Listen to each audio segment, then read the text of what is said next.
ओडावासी को मु श्री धीरेन्द्र बेहेरा एवं मोर चैनल टी हूँ धीरेन्द्र भक्ति सुधा आपण मन स्वागत जनावि।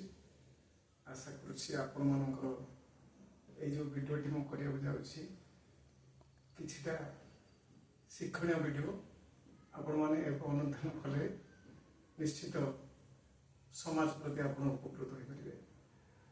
भिडियोटी हूँ बापा मांकर संतान प्रति गुरुत्व एवं संतान बापा माँ प्रति गुरुत्व एथर निश्चित संतान ओ हो बाप ठार झी हो माँ ठार किसी शिक्षा लाभ कर। आज शीर्षक हूँ पितृभक्ति। स्वतंत्र एक क्षुद्र कहानी कहले अत्युक्त होने द्वापर जुगर कथा। द्वारकार करज राज्य हूँ करज राज्यर राजा होती अरुणाक्ष। ये अरुणाक्ष राजा जड़े पितृभक्त से कौन सी देवता पूजा करते प्रत्येक दिन से पितृ पूजा करते निज बाप को फूल चंदन दे सिंहासन उपवेशन कर पूजा करते। दिनेकर कर आदाय कर कृष्ण पुत्र प्रद्युम्न राज्य को देखिले से पितृपूजार निमग्न अच्छा। प्रद्युम्न कहले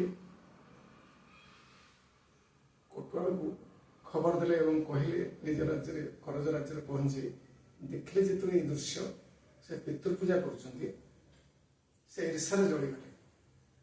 चिंता कले द्वारकार विराट द्वारकार राजा होती मोर बापा कृष्ण मोर पितृव्य देखला बेलू ये तार निज बाप को पूजा कर मो बापा को जगत पूजा कर तार निज बाप को कौन पूजा कर प्रश्न करते प्रद्युम्न अरुणाक्ष। अरुणाक्ष कहले तुम बापा मोर भगवान नुहति मोर भगवान होती मोर स्वयं जन्मदाता पिता। तर्क वितर्क भितर प्रद्युम्न एवं अरुणाक्षर तर्कटा बहुत जटिल स्तर में पहुंचला जहाँफल कि सी कही मो बाप को जब तुम्हें पूजा न कर मु राज्य को छड़ेदी। रोकठोक अरुणाक्ष उत्तर देते तुम बापा मोर भगवान नुहति मोर बापा भगवान होती मोर निजर पितृ मोर निज पिता होती भगवान। तुम बापा को जगत पूजा कर मोर कि जायस ना कि मो बापा को मुझे पूजा कर जगत कीर्ति अर्जन करपर्यंत जितटा उत्तर उत्तर उन्नत हो मोर बापा या भर तर्क वितर्क है संगे संगे युद्ध घोषणा कर चलीगलु प्रद्युम्न। परदिन युद्ध हम करज राज्य द्वारक बाहिनी आसी आक्रमण करेंगे करज राज्य को। परवर्ती समय संध्या उपगत प्राय पितृपूजा आरंभ होती। पिता को पूजा करने समय राजा अरुणाक्ष तार मंतव्य प्रकाश कर बापा बहुत बुझे कहीं तुम ये द्वारका बाहिनी सहित युद्ध करने एकमत हल एटा के संभव नहीं। अरुणाक्ष कहते बापा तुम जब आशीर्वाद थो तार जिते बड़ राज्य हो से राज्यर सैनिक परास्त करेंगे से राज्य को राजा को उपयुक्त शिक्षा देंगे। स्वयं भगवान भी मन भर एत गर्व कथार मूल्यांकन करने पिता को परामर्श नहीं पिता भी कहले ठीक अच्छे तेणिक तोर भाग्य राति पाई पिता को पूजा कर राजा अरुणाक्ष द्वारका बाहिनी सहित मुकाबला कर। द्वारकार केते सैन्य सामंत एवं निजे स्वयं हलधर कृष्ण समस्त आसुद्ध जितापट होती राजा अरुणाक्ष कहीं जेहेतु पिता को से भगवान बोली मन करती निजर पितृव्य निजर पिता गुरु गुरुजन समस्त से सम्मान दिखती एवं बापू को से भगवान माने सब पूजा करते प्रत्येक क्षेत्र में राजा अरुणाक्ष सिद्धि लाभ कर जगत रे ख्याति अर्जन कर पिता आशीर्वाद माता आशीर्वाद रे जगत रे जगत जिता हुए पुओ से समाज किछिटा शिक्षणीय से मधुसूदन दास लिखिं पिता माता ठारू बड़ देवता के सरगराई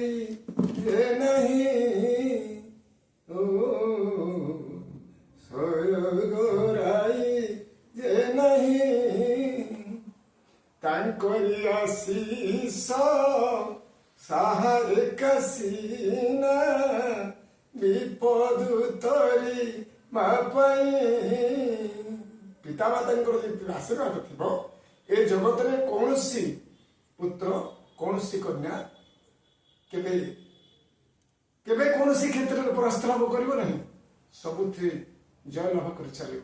କିନ୍ତୁ ପିତାମାତା ହେଉଛନ୍ତି ଜଗତର ସବୁଠୁ ଜୀବନ୍ତ ଠାକୁର। ପିତାମାତାଙ୍କର ଆଶୀର୍ବାଦ ଯାହା ଉପରେ ନଥିବ ସେ ଜଗତରେ କେବେ ବି ଉତ୍ତରୋତ୍ତର ଉନ୍ନତି କରିପାରିବନି। ହେ ମୋର ପ୍ରିୟ ବନ୍ଧୁଗଣ ଏବଂ ମୋର ଓଡ଼ିଶାବାସୀ, ଆପଣମାନଙ୍କୁ ମୋର ବିନମ୍ର ନିବେଦନ, ଆପଣମାନେ ପିତାମାତାଙ୍କୁ ଭାବ ଭକ୍ତି କରନ୍ତୁ, କିନ୍ତୁ ଏଇ ଅନ୍ଧ ପୁଟୁଳି ମୁହଁରୁ ଖୋଲି ଦିଅନ୍ତୁ ଏବଂ ଆପଣମାନେ କେତେ କଷ୍ଟ କରି ପିତା ମା କେତେ ସେବା କରି କେତେ ଯତ୍ନ କରି କେତେ ପାଠ ପଢ଼ି ଆପଣମାନଙ୍କୁ ମଣିଷ କରି ଇଞ୍ଜିନିୟର ଡକ୍ଟର ମାନେ କରିଛନ୍ତି। ସେଥିପାଇଁ ଶେଷ ସମୟରେ ବାପା ମାଙ୍କୁ ଟିକେ ସ୍ୱାଧୀନତା ଦିଅନ୍ତୁ ଏବଂ ତାଙ୍କ ମନରେ ଟିକେ ଖୁସି କରିଦିଅନ୍ତୁ। ଆଜିକାଲିର ସମାଜରେ ଜରାସନକୁ ନେଇ ପିତାମାତାଙ୍କୁ ଯେଉଁ କଷ୍ଟ ଦୁଃଖ ଯନ୍ତ୍ରଣା ଦେଉଛନ୍ତି, ମୋର ଓଡ଼ିଶାବାସୀକୁ ବିନମ୍ର ନିବେଦନ, ସେଥିରୁ ଟିକେ ବିରତ ହୁଅନ୍ତୁ। କାହିଁକି? ତାଙ୍କର କଷ୍ଟ ତାଙ୍କର ଦୁଃଖ ତାଙ୍କର ଯନ୍ତ୍ରଣାକୁ କେହି କେବେ ସୁଝି ପାରନ୍ତି ନାହିଁ। ସମାଜ ହେଉଛି ବର୍ତ୍ତମାନ ସମାଜ କଳୁଷିତ ହେଉଛି। ଆପଣମାନଙ୍କୁ କଳିଯୁଗ ଆପଣମାନଙ୍କୁ ବିନମ୍ର ନିବେଦନ କରୁଛି, ଏହି ଭକ୍ତିସୁଧା ଚ୍ୟାନେଲ ମାଧ୍ୟମରେ ଆପଣଙ୍କୁ ଧୀରେନ୍ଦ୍ର ବେହେରା ବିନମ୍ର ନିବେଦନ କରୁଛି, ଆପଣମାନେ ପିତାମାତାଙ୍କୁ ଶେଷ ସମୟରେ ଟିକେ ଶାନ୍ତି ଏବଂ ସୁଖ ପ୍ରଦାନ କରି ନିଜେ ଆଶୀଷ ଲାଭ କରନ୍ତୁ। ଏତିକି କହୁଛି। ଭକ୍ତିସୁଧା ଚ୍ୟାନେଲରେ ଯଦି ଏହି କାର୍ଯ୍ୟକ୍ରମଟି ଆପଣମାନଙ୍କ ପାଇଁ କିଛି ଶିକ୍ଷଣୀୟ ହୋଇଥାଏ, କିଛି ମନମୁଗ୍ଧକର ହୋଇଥାଏ, ଆଶା କରେ এই ଚ୍ୟାନେଲକୁ ଟିକେ ସ୍ୱାଗତ ଜଣାଇବେ ଏବଂ এই ଚ୍ୟାନେଲକୁ ଟିକେ ସବସ୍କ୍ରାଇବ କରିବେ ଏବଂ ପରବର୍ତ୍ତୀ ଭିଡ଼ିଓ ପାଇଁ ମୁଁ ରହିଲି। ଆପଣମାନଙ୍କୁ ହାର୍ଦ୍ଦିକ ଅଭିନନ୍ଦନ ଜଣାଇ ଅନେକ ଅନେକ ଶୁଭେଚ୍ଛା ଜଣାଇ ଓଡ଼ିଶାବାସୀଙ୍କୁ ଶ୍ରୋତା ବନ୍ଧୁମାନଙ୍କୁ ଧୀରେନ୍ଦ୍ର ବେହେରା ବିରାମ ନେଉଛି। ଜୟ ଜଗନ୍ନାଥ, ଜୟ ଜଗନ୍ନାଥ, ଜୟ ଜଗନ୍ନାଥ।